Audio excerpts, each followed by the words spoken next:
Hi friends, Telangana రాష్ట్ర రైతులందరికీ ఆదరిపే శుభవార్త. రైతు భరోసా డబ్బులు ఎప్పుడు పంపిణీ చేస్తున్నా, ఎప్పుడు మాకు డబ్బులు వస్తాయనేసి ప్రతి ఒక్కరు కూడా అడుగుతున్నారండి. ఎన్ని ఎకరాల వరకు వేస్తున్నారు, మాకు ఇంతవరకు కొంతమందికి కొన్ని ఎకరాల వరకే వేశారు, మిగతా ఎకరాలు ఎప్పుడు వేస్తారు అనేసి అడుగుతున్నారు. ప్రతి ఒక్కరు కూడా ఇన్ఫర్మేషన్ నేను క్లారిటీగా అయితే చెప్తానండి. స్కిప్ చేయకుండా అయితే వీడియో అయితే చూస్తే మీకు అయితే అర్థమవుతుంది. అలాగే మీకు పిఎం కిసాన్ డబ్బులు కూడా 19 విడత డబ్బులు కానీ 20 విడత డబ్బులు కానీ ఎప్పుడు పడుతున్నాయి. అలాగే మీకు ఇంకా ఏ సీజన్ డబ్బులు ఇన్పుట్ సబ్సిడీ కింద మీకు నష్టపరిహారం, పంట నష్టపరిహారం కింద ఎంత అమౌంట్ పడుతుంది, ఎప్పుడు పడతాయి తెలుసుకునే ముందు లైక్ చేయండి, షేర్ చేయండి, సబ్స్క్రైబ్ చేయండి. పక్కన bell icon all symbol button గంట సింబల్ నొక్కితే నేను వేసే లేటెస్ట్ అప్డేట్స్ వీడియోస్ నోటిఫికేషన్స్ మీకు వెంటనే అయితే వస్తాయండి. లేట్ చేయకుండా అయితే వీడియోలోకి వెళ్ళే ముందు ఒక లైక్ మాత్రం మర్చిపోదు. 10 మందికి వీడియో వెళ్తుంది, వాళ్ళకు కూడా ఇన్ఫర్మేషన్ తెలుస్తుంది. ఇక లేట్ చేయకుండా అయితే వీడియోలోకి అయితే వెళ్ళిపోదాం.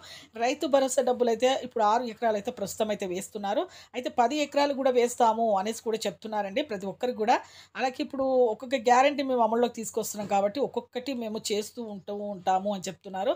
కొద్దిగా లేట్ అయినా మీకు మాత్రం ఖచ్చితంగా 18,000 కోట్ల రూపాయలైతే విడుదలైతే చేశారు రైతులందరికీ. ఇప్పుడు 70-80 లక్షల మందికి రైతు భరోసా డబ్బులు వచ్చాయి. అలాగే వానాకాలం యాసంగి సీజన్ డబ్బులు కేంద్ర ప్రభుత్వం నుంచి ఇన్పుట్ 12,000 వేస్తున్నారండి. అలాగే మీకు పిఎం కిసాన్ డబ్బులు కూడా పడుతుంది.